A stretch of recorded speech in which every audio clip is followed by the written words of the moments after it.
Hello friends, mechanical properties of solids part 3 വീഡിയോയിലേക്ക് എല്ലാ കൂട്ടുകാർക്കും സ്വാഗതം. നമ്മൾ ഈ വീഡിയോയിൽ പഠിക്കാൻ പോകുന്ന ടോപ്പിക്കാണ് സ്ട്രെസ് സ്ട്രെയിൻ കർവ്. വളരെ ഇമ്പോർട്ടൻറ്റ് ടോപ്പിക്കാണ് സ്ട്രെസ് സ്ട്രെയിൻ കർവ്. നിങ്ങളുടെ NCERT ടെക്സ്റ്റിലുള്ള എല്ലാത്തരം കോൺസെപ്റ്റുകളും നമ്മൾ ഈ വീഡിയോയിൽ ഡിസ്കസ് ചെയ്യും. സോ നമുക്ക് പഠിച്ചു തുടങ്ങാം. Stress strain curve. ഇവിടെ എൻ്റെ കയ്യിൽ ഒരു ഇലാസ്റ്റിക് വയറുണ്ട്. സോ ഇതാണ് നമ്മളുടെ ഇലാസ്റ്റിക് വയർ. ഞാൻ ഈ ഇലാസ്റ്റിക് വയറിനെ ഒരു മാസിൽ സസ്പെൻഡ് ചെയ്തിരിക്കുകയാണ്, തൂക്കിയിട്ടിരിക്കുകയാണ്. ഉറപ്പായിട്ടും ഈ മാസ് എന്ത് ചെയ്യും? താഴോട്ട് ഒരു ഫോഴ്സ് കൊടുക്കും, വെയിറ്റ് കൊടുക്കും. അതിൻ്റെ ഫലമായിട്ട് ഈ വയർ എന്ത് ചെയ്യും? വലിയും. സോ ഈ വയറിനകത്ത് സ്ട്രെയിൻ ആക്ട് ചെയ്യും. വലിവെന്ന് പറയുന്നത് എന്താണ്? സ്ട്രെയിൻ ആണ്. സോ സ്ട്രെയിൻ ഉറപ്പായിട്ടും ആക്ട് ചെയ്യും. ശരിയല്ലേ? അതുപോലെ ഇതൊരു ഇലാസ്റ്റിക് വയർ ആയതുകൊണ്ട് നമ്മൾ എന്തുമാത്രമാണോ ഡീഫോമിംഗ് ഫോഴ്സ് കൊടുത്തത്, എന്തുമാത്രമാണോ താഴോട്ട് പിടിച്ച് വലിച്ചത്, അത്രയും തന്നെ റീസ്റ്റോറിംഗ് ഫോഴ്സും ഉണ്ടാകും. ശരിയല്ലേ? കാരണം എന്താണ്? ഇതൊരു ഇലാസ്റ്റിക് വയറാണ്. സോ ഇലാസ്റ്റിക് വയറിൽ നമ്മൾ എന്തുമാത്രം ഡീഫോമിംഗ് ഫോഴ്സ് ആണോ താഴേക്ക് കൊടുക്കുന്നത്, അതിനനുസരിച്ച് റീസ്റ്റോറിംഗ് ഫോഴ്സും ഉണ്ടാകും. നമുക്കറിയാം, restoring force per unit area വിളിക്കുന്ന പേരാണ് സ്ട്രെസ്. സോ സ്ട്രെസ്സും ഉണ്ടാകും. സോ നിങ്ങൾ കൂടുതൽ ലോഡിനകത്ത് ആഡ് ചെയ്ത് കഴിഞ്ഞാൽ, കൂടുതൽ വെയിറ്റ് ഇട്ട് കഴിഞ്ഞാൽ ഉറപ്പായിട്ടും ഡീഫോമിംഗ് ഫോഴ്സ് കൂടും, താഴോട്ടധികം വലിവുണ്ടാകും. അതിൻ്റെ ഫലമായിട്ട് റീസ്റ്റോറിംഗ് ഫോഴ്സ് ഉണ്ടാകും. അത്ര തന്നെ ഫോഴ്സ് ഉപയോഗിച്ച് ഈ വയർ തിരിച്ചു വരാൻ നോക്കും. അതുപോലെ ഇതിനകത്ത് സ്ട്രെയിൻ ഉണ്ടാകും, അതുപോലെ സ്ട്രെസ്സും ഉണ്ടാകും. ശരിയാണോ? സോ കൂടുതൽ ഡീഫോമിംഗ് ഫോഴ്സ് കൊടുത്തു കഴിഞ്ഞാൽ, കൂടുതൽ മാസ് ഇട്ടാൽ കൂടുതൽ ഡീഫോമിംഗ് ഫോഴ്സ് ഉണ്ടാകും. കൂടുതൽ ഡീഫോമിംഗ് ഫോഴ്സ് ഉണ്ടായാൽ കൂടുതൽ സ്ട്രെയിൻ ഉണ്ടാകും. അതുപോലെ കൂടുതൽ സ്ട്രെയിനെ ഓവർകം ചെയ്യാൻ കൂടുതൽ സ്ട്രെസ്സും ഉണ്ടാകും. ശരിയല്ലേ? സ്ട്രെയിൻ എന്ന് പറഞ്ഞാൽ എന്താണ്? വലിഞ്ഞു പോവുക. ആ വലിഞ്ഞു പോകുന്നതിനെ തിരിച്ചു കൊണ്ടുവരാനായിട്ട് എന്ത് ചെയ്യണം? കൂടുതൽ റീസ്റ്റോറിംഗ് ഫോഴ്സ് വേണം. So restoring force per unit area വിളിക്കുന്ന പേരാണ് സ്ട്രെസ് എന്ന് പറയുന്നത്. അതായത് കൂടുതൽ ലോഡ് ഇടുന്നതനുസരിച്ച് കൂടുതൽ സ്ട്രെസ്സും കൂടുതൽ സ്ട്രെയിനും ഉണ്ടാകും. ഇത് ആക്ച്വലി നമ്മൾ പഠിച്ചതാണ്. ഹൂക്സ് ലോ പ്രകാരം stress which is directly proportional to strain ആണ്. ശരിയല്ലേ? അതായത് നിങ്ങൾ വലിയ ലോഡ് ഇട്ട് കഴിഞ്ഞാലും ഈ ബോഡി എന്ത് ചെയ്യും? അതിൻ്റെ ഒറിജിനൽ ഷേപ്പിലേക്ക് തിരിച്ചു വരും. അങ്ങനെയാണോ? എല്ലാ വസ്തുക്കളും നിങ്ങൾ ഇങ്ങനെ വലിയ ലോഡ് കൊടുത്തു കഴിഞ്ഞാൽ അത് ഉറപ്പായും അതിൻ്റെ ഒറിജിനൽ ഷേപ്പിലേക്ക് എപ്പോഴും തിരിച്ചു വരുമോ? ഇല്ല. ഫോർ എക്സാമ്പിൾ, നിങ്ങളുടെ കയ്യിലൊരു റബ്ബർ ബാൻഡ് ഉണ്ട്. ഈ റബ്ബർ ബാൻഡിലേക്ക് നിങ്ങൾ ഫോഴ്സ് കൊടുക്കാൻ പോവുകയാണ്, നിങ്ങൾ വലിക്കാൻ പോവുകയാണ്. സോ നിങ്ങൾ ഡീഫോമിംഗ് ഫോഴ്സ് കൊടുത്തു. അതിൻ്റെ ഫലമായിട്ട് ഈ റബ്ബർ ബാൻഡ് എന്ത് ചെയ്യും? വലിയും. സോ അതിനകത്ത് സ്ട്രെയിൻ ഉണ്ടായി. ഇനി എന്ത് ചെയ്യും? ഈ റബ്ബർ ബാൻഡ് അതിൻ്റെ ഒറിജിനൽ ഷേപ്പിലേക്ക് തിരിച്ചു വരാൻ റീസ്റ്റോറിംഗ് ഫോഴ്സിനുണ്ടാകും. അതായത് ഈ റബ്ബർ ബാൻഡിൽ എന്തുണ്ടായി? സ്ട്രെസ് ഉണ്ടായി. ഇനി നമുക്കറിയാം, നമ്മൾ ശക്തമായി വലിച്ചു കഴിഞ്ഞാൽ ഇതങ്ങ് വലിഞ്ഞു പോകും. ഒരിക്കലും അതിൻ്റെ പഴയ ഷേപ്പിലേക്ക് തിരിച്ചു വരാതിരിക്കും. നമുക്കറിയാം, റബ്ബർ ബാൻഡിലേക്ക് നമ്മൾ ഉയർന്ന ഫോഴ്സ് കൊടുത്തു കഴിഞ്ഞാൽ അതങ്ങ് വലിഞ്ഞു പോകും. അതൊരിക്കലും അതിൻ്റെ ഇനീഷ്യൽ അല്ലെങ്കിൽ ഒറിജിനൽ ഷേപ്പിലേക്ക് തിരിച്ചു വരികയില്ല. അതായത് അവിടെ എന്തുണ്ടായി? അവിടെ സ്ട്രെയിൻ ഉണ്ടായി. പക്ഷെ തിരിച്ചു വരാനുള്ള സ്ട്രെസ് ഉണ്ടായോ? ഇല്ല. സോ എപ്പോഴും സ്ട്രെസ് ആർക്ക് പ്രൊപ്പോർഷൻ ആയിരിക്കത്തില്ല? സ്ട്രെയിന് പ്രൊപ്പോർഷൻ ആയിരിക്കത്തില്ല. പലപ്പോഴും സ്ട്രെയിൻ കൂടും, വലിവ് കൂടും, പക്ഷെ തിരിച്ചു വരാനുള്ള കഴിവ് എന്ത് ചെയ്യും? പലപ്പോഴും നഷ്ടപ്പെട്ടു പോകും. അതായത് എല്ലാ ബോഡികൾക്കും ഒരു ഇലാസ്റ്റിക് ബിഹേവിയർ ഉണ്ട്. അത് തിരിച്ചു വരാൻ നോക്കും. അതുപോലെ ഉയർന്ന ഡീഫോമിംഗ് ഫോഴ്സ് ആണ് കൊടുക്കുന്നതെങ്കിലോ അതൊരിക്കലും തിരിച്ചു വരികയില്ല. അതായത് അത് പ്ലാസ്റ്റിക് ബിഹേവിയർ കാണിച്ചു തുടങ്ങും. സോ ഇവിടെ നമ്മുടെ കയ്യിൽ ഒരു റബ്ബർ ഉണ്ടായിരുന്നു. ആ റബ്ബറിന് ഇലാസ്റ്റിക് ബിഹേവിയർ ഉണ്ടായിരുന്നു. പക്ഷേ നിങ്ങൾ ഉയർന്ന ഡീഫോമിംഗ് ഫോഴ്സ് കൊടുത്തതിൻ്റെ ഫലമായിട്ട് അതിൻ്റെ ഇലാസ്റ്റിക് ബിഹേവിയർ നഷ്ടപ്പെട്ട് അത് പ്ലാസ്റ്റിക് ബിഹേവിയർ കാണിച്ചു തുടങ്ങി. അതായത് അത് വലിഞ്ഞു പോയി, പക്ഷെ ഒരിക്കലും തിരിച്ചു വരികയില്ല. ഇങ്ങനെ നിങ്ങൾ ഏത് മെറ്റീരിയൽ എടുത്തു കഴിഞ്ഞാലും അതിന് ഇലാസ്റ്റിക് ബിഹേവിയറും ഉണ്ട്. അതുപോലെ ഉയർന്ന ഡീഫോമിംഗ് ഫോഴ്സിൽ അത് പ്ലാസ്റ്റിക് ബിഹേവിയറും കാണിച്ചു തുടങ്ങും. ഇതിനെ അടിസ്ഥാനപ്പെടുത്തിയാണ് നമ്മൾ മെറ്റീരിയൽസിൻ്റെ മെക്കാനിക്കൽ പ്രോപ്പർട്ടീസ് ഡിഫൈൻ ചെയ്യുന്നത്. സോ ഒരു മെറ്റീരിയലിൻ്റെ മെക്കാനിക്കൽ പ്രോപ്പർട്ടി ഡിഫൈൻ ചെയ്യുന്നത് അതിൻ്റെ സ്ട്രെസ് സ്ട്രെയിൻ കർവ് നോക്കിയിട്ടാണ്. എങ്ങനെയാണ് ഫോഴ്സിൽ അതിൻ്റെ സ്ട്രെസ്സും സ്ട്രെയിനും റിലേറ്റ് ചെയ്യുന്നത്, ഇതിനെ അടിസ്ഥാനപ്പെടുത്തിയാണ് നമ്മൾ വസ്തുക്കളുടെ മെക്കാനിക്കൽ പ്രോപ്പർട്ടീസ് ഡിഫൈൻ ചെയ്യുന്നത്. അതായത് നമുക്കൊരു മെറ്റീരിയലിൻ്റെ സ്ട്രെസ് സ്ട്രെയിൻ കർവ് കണ്ടതിന് ശേഷം നമുക്ക് പറയാൻ കഴിയും ആ മെറ്റീരിയലിൻ്റെ മെക്കാനിക്കൽ പ്രോപ്പർട്ടി എന്താണ്. അത് കൂടുതൽ ബ്രിട്ടിലാണോ, തറയിൽ വീണാൽ പെട്ടെന്ന് പൊട്ടിപ്പോകുന്ന വസ്തുവാണോ, അതോ കൂടുതൽ ഡക്റ്റൈലാണോ, അതായത് നമുക്ക് വലിച്ചു നീട്ടാൻ കഴിയുന്ന വസ്തുവാണോ എന്നൊക്കെ നമുക്ക് ആ സ്ട്രെസ് സ്ട്രെയിൻ കർവ് നോക്കി പറയാൻ കഴിയും. സോ നമ്മൾ പഠിക്കാൻ പോവുകയാണ് സ്ട്രെസ് സ്ട്രെയിൻ കർവ്. നമ്മൾ തൊട്ടു മുന്നേ പറഞ്ഞ കണക്ക് എൻ്റെ കയ്യിൽ വീണ്ടും ഒരു ഇലാസ്റ്റിക് വയറുണ്ട്. സോ ഈ ഇലാസ്റ്റിക് വയറിനെ ഞാനൊരു ബോഡിയുമായിട്ട് സസ്പെൻഡ് ചെയ്തിരിക്കുകയാണ്. സോ ഈ മാസുമായിട്ട് ഞാൻ ഈ വയറിനെ തൂക്കിയിട്ടിട്ടുണ്ട്. അങ്ങനെയെങ്കിൽ ഈ മാസ് കൊടുക്കുന്ന വെയിറ്റ് താഴോട്ട് ആക്ട് ചെയ്യും. ഈ വെയിറ്റ് ഈ വയറിൽ എന്ത് അറ്റാക്ട് ചെയ്യും? ഡീഫോമിംഗ് ഫോഴ്സ് അറ്റാക്ട് ചെയ്യും. അതായത് ഈ വയർ വലിയും. വിച്ച് മീൻസ് വയറിനകത്ത് എന്തുണ്ടാകും? സ്ട്രെയിൻ ഉണ്ടാകും. ഈ സ്ട്രെയിനെ ഓവർകം ചെയ്യാൻ വയർ എന്തുണ്ടാക്കും? വയർ സ്ട്രെസ്സിനെ പ്രൊഡ്യൂസ് ചെയ്യും. സോ ഇവിടെ എന്തൊക്കെ ഉണ്ടായി?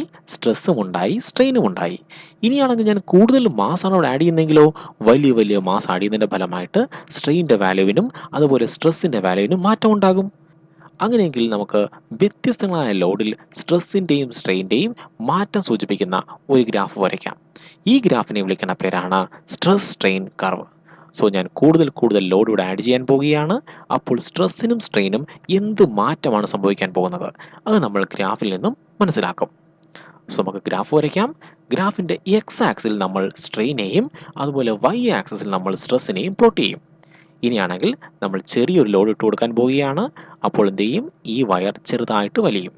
അതായത് വയറിൽ എന്തൊക്കെ ഉണ്ടാകും? സ്ട്രെസ്സും ഉണ്ടാകും, അതുപോലെ സ്ട്രെയിനും ഉണ്ടാകും. സോ ഈ വയർ ഒരു ഇലാസ്റ്റിക് വയർ ആണെങ്കിൽ സ്ട്രെസ്സും സ്ട്രെയിനും എങ്ങനെയായിരിക്കും? ഡയറക്റ്റ്ലി പ്രൊപ്പോർഷണൽ ആയിരിക്കും. സോ നമുക്ക് ഒരു പോയിന്റ് കിട്ടി. ഒ ആണ് ഇനിഷ്യൽ പോയിന്റ്. ഈ പോയിന്റിനെ വിളിക്കുന്ന പേരാണ് എ. ഈ എ എന്ന പോയിന്റ് വരെ ഈ ഗ്രാഫ് എങ്ങനെയായിരിക്കും? പ്രൊപ്പോർഷണാലിറ്റി കാണിക്കും. അതായത് സ്ട്രെസ്സും സ്ട്രെയിനും ഡയറക്റ്റ്ലി പ്രൊപ്പോർഷണൽ ആയിരിക്കും.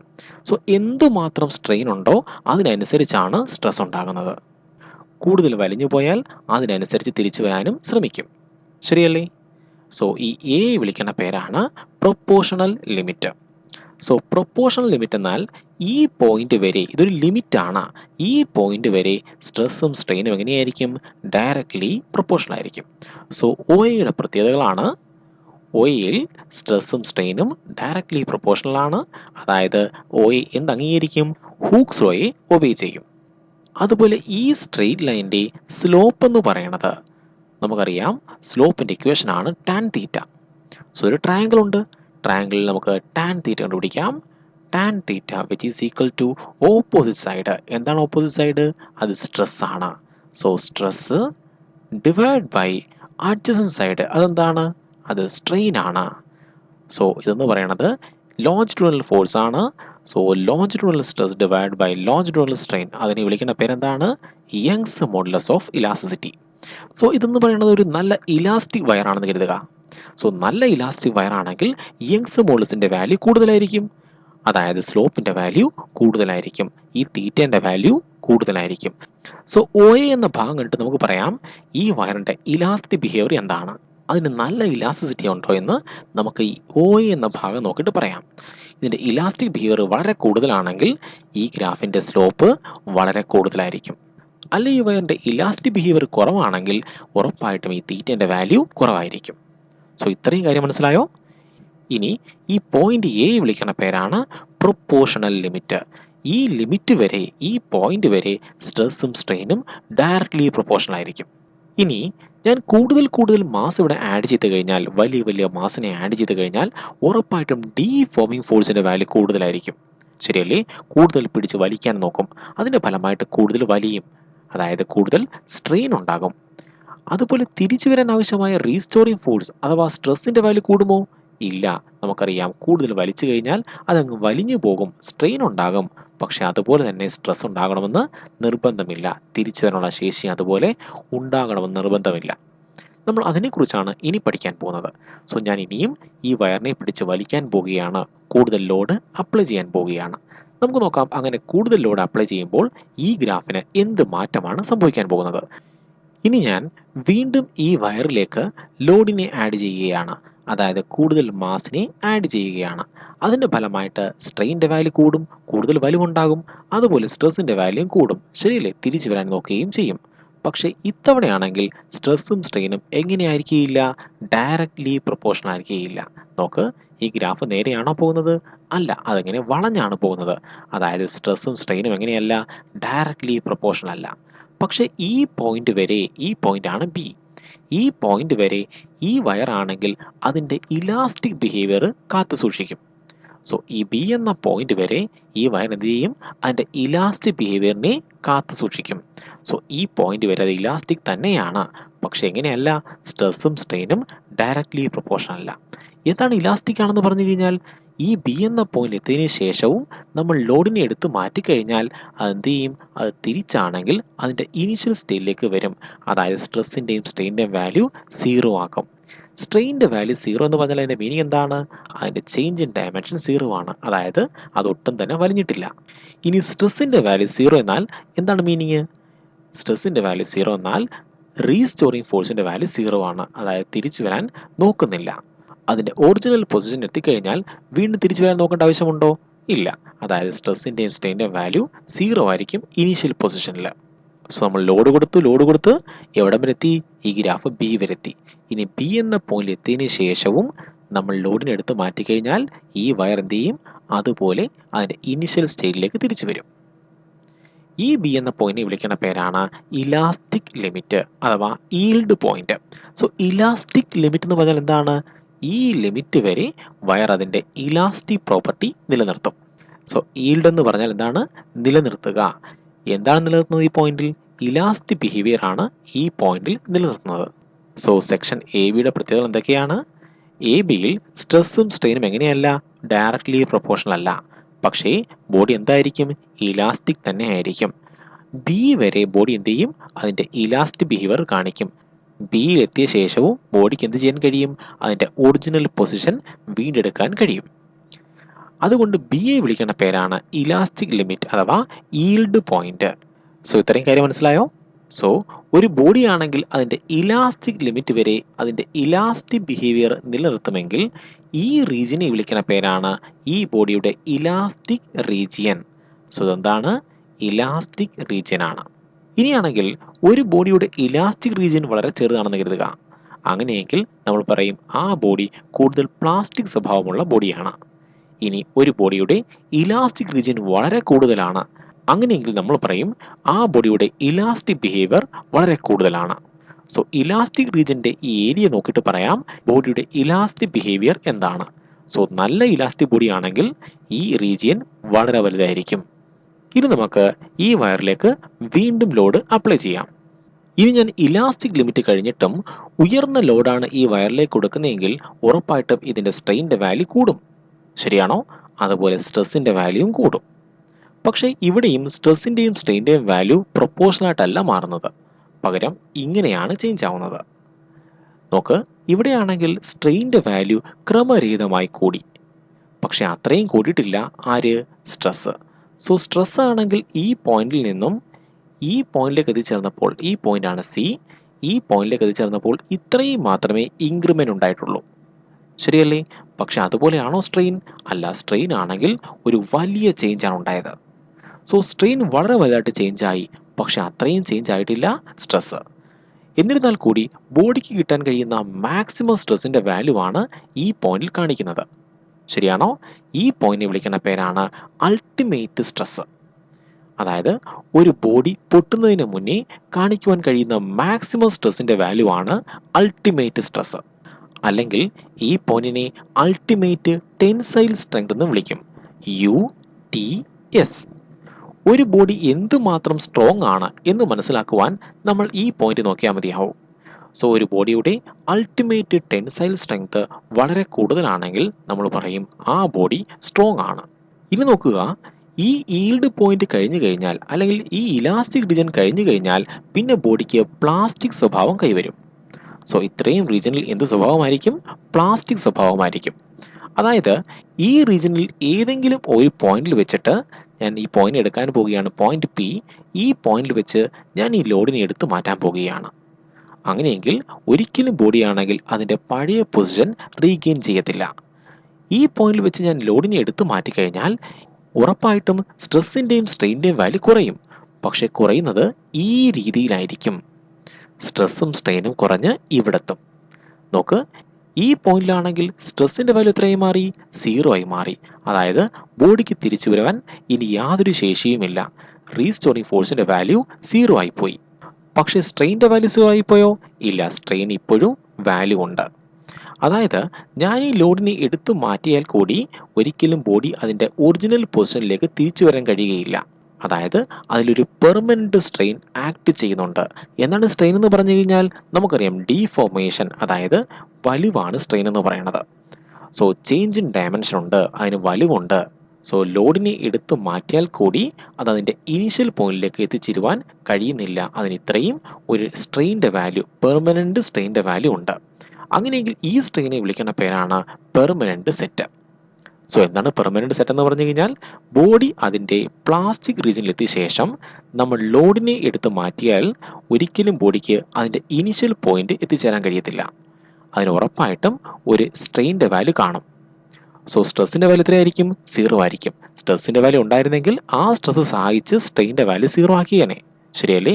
സ്ട്രെസ് എന്തിനാണ് ആക്ട് ചെയ്യുന്നത്? സ്ട്രെസ് ആണെങ്കിൽ റീസ്റ്റോറിംഗ് ഫോഴ്സാണ് ഉണ്ടാക്കുന്നത്. അത് എന്തിനു വേണ്ടിയാണ് ആക്ട് ചെയ്യുന്നത്? സ്ട്രെയിൻ്റെ വാല്യൂ കുറയ്ക്കുവാൻ വേണ്ടിയാണ്. പക്ഷേ സ്ട്രെസ്സിൻ്റെ വാല്യൂ എത്രയായി പോയി? 0 ആയിപ്പോയി. അതായത് സ്ട്രെയിൻ്റെ വാല്യൂ പിന്നീട് കുറയ്ക്കുവാൻ കഴിയുകയില്ല.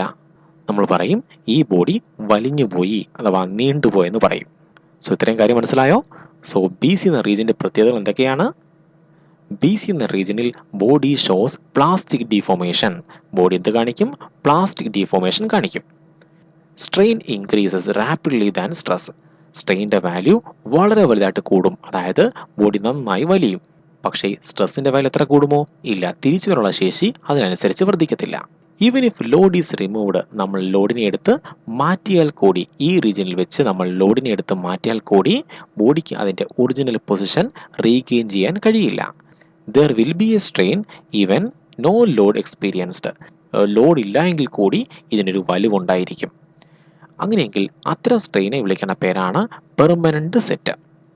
ഇനി the maximum value of stress, സ്ട്രെസ്സിൻ്റെ മാക്സിമം വാല്യൂവിനെ വിളിക്കുന്ന പേരാണ് അൾട്ടിമേറ്റ് സ്ട്രെസ്. അഥവാ ഒരു ബോഡി എന്തുമാത്രം സ്ട്രോങ് ആണെന്ന് ഈ അൾട്ടിമേറ്റ് സ്ട്രെസ് പറഞ്ഞു തരും. സോ ഇത്രയും കോൺസെപ്റ്റ് മനസ്സിലായോ? സോ ഇനിയും നിങ്ങൾ ഈ വയറിലേക്ക് ലോഡ് കൊടുത്തു കഴിഞ്ഞാൽ ഉറപ്പായിട്ടും അതിൻ്റെ സ്ട്രെയിൻ്റെ വാല്യൂ കൂടും, അത് വീണ്ടും വലിയാൻ തുടങ്ങും. പക്ഷേ സ്ട്രെസ്സിൻ്റെ വാല്യൂ കൂടത്തില്ല. നമുക്കറിയാം, ഒരു വയറിന് കാണിക്കാൻ കഴിയുന്ന അല്ലെങ്കിൽ ഒരു ബോഡിക്ക് കാണിക്കാൻ കഴിയുന്ന മാക്സിമം സ്ട്രെസ്സിനെ വിളിക്കുന്ന പേരാണ് അൾട്ടിമേറ്റ് സ്ട്രെസ്. അതിനപ്പുറം ആരുടെ വാല്യൂ കൂടത്തില്ല? സ്ട്രെസ്സിൻ്റെ വാല്യൂ കൂടത്തില്ല. സോ നമ്മൾ ഈ പോയിന്റ് എത്തിയ ശേഷവും കൂടുതൽ ലോഡാണ് കൊടുക്കുന്നതെങ്കിൽ ഉറപ്പായും സ്ട്രെയിൻ കൂടും, വലിവ് കൂടും. പക്ഷേ സ്ട്രെസ്സിൻ്റെ വാല്യൂ കൂടത്തില്ല, തിരിച്ചു വരാനുള്ള ശേഷി കൂടത്തില്ല. കാരണം ഇതെന്ത് റീജിയനാണ്? പ്ലാസ്റ്റിക് റീജിയനാണ്. ശരിയല്ലേ? സോ തിരിച്ചു വരാനുള്ള ശേഷി എന്ത് ചെയ്യും? കുറയുകയാണ് ചെയ്യുന്നത്. നോക്ക്, സ്ട്രെസ്സിൻ്റെ വാല്യൂ ഇവിടെ കുറയും. സോ ഈ റീജിയൻ്റെ മാത്രം പ്രത്യേകതയാണ് ഇവിടെ സ്ട്രെസ്സിൻ്റെ വാല്യൂ കുറയും, പക്ഷേ സ്ട്രെയിൻ്റെ വാല്യൂ കൂടുതലായിരിക്കും. സോ ബോഡി വലിയും, പക്ഷെ തിരിച്ചുള്ള ശേഷി നഷ്ടപ്പെട്ടുകൊണ്ടേയിരിക്കും. അങ്ങനെയെങ്കിൽ ഡി എന്ന പോയിന്റ് എത്തിയ ശേഷം ഈ ബോഡി എന്ത് ചെയ്യുന്നറിയാമോ? പൊട്ടിപ്പോകും. ഈ ബോഡി ബ്രേക്കായി പോകും. അങ്ങനെയെങ്കിൽ ഈ ഡി എന്ന പോയിന്റിനെ വിളിക്കുന്ന പേരാണ് ഫ്രാക്ചർ പോയിന്റ് അഥവാ ബ്രേക്കിംഗ് പോയിന്റ്. സോ ഈ ഡി എന്ന പോയിന്റിൽ എത്തിയ ശേഷം ബോഡി ഫെയിലായി പോകും. ഇനിയാണെങ്കിൽ ഈ സി ഡിക്ക് വീണ്ടും പ്രത്യേകതയുണ്ട്. ഒരു ബോഡി ഡക്റ്റൈലാണോ അഥവാ ബ്രിട്ടിലാണോ എന്ന് തീരുമാനിക്കുന്നത് ഈ സി ഡി എന്ന റീജിയനാണ്. ഒരു ബോഡിയുടെ ഈ സി ഡി എന്ന റീജിയൻ വളരെ വലുതാണെന്ന് കരുതുക. എന്താണ് സി ഡി എന്ന് പറയുന്നത്? അൾട്ടിമേറ്റ് ടെൻസൈൽ സ്ട്രെങ്തിൽ നിന്നും ഫ്രാക്ചർ പോയിന്റിലേക്കുള്ള അകലമാണ്. സോ ഒരു ബോഡിയുടെ സി ഡിൻ്റെ വാല്യൂ വളരെ വലുതാണെന്ന് കരുതുക. സോ ഇതാണ് അൾട്ടിമേറ്റ് ടെൻസൈൽ സ്ട്രെങ്ത്, ഇതാണ് ഫ്രാക്ചർ പോയിന്റ്. സോ ഇത് വളരെ വലുതാണെങ്കിൽ നമ്മൾ പറയും ഇത്തരം ബോഡി ഡക്റ്റൈലാണ്. സോ എന്താണ് ഡക്റ്റൈൽ എന്ന് പറഞ്ഞു കഴിഞ്ഞാൽ? വലിച്ചു നീട്ടാൻ കഴിയുന്ന സ്വഭാവമുള്ള ബോഡിയാണ്. For example aluminium, copper, gold ഇതൊക്കെ ഡക്റ്റൈലാണ്. അവയെല്ലാം നമുക്ക് വലിച്ചു നീട്ടാൻ കഴിയും.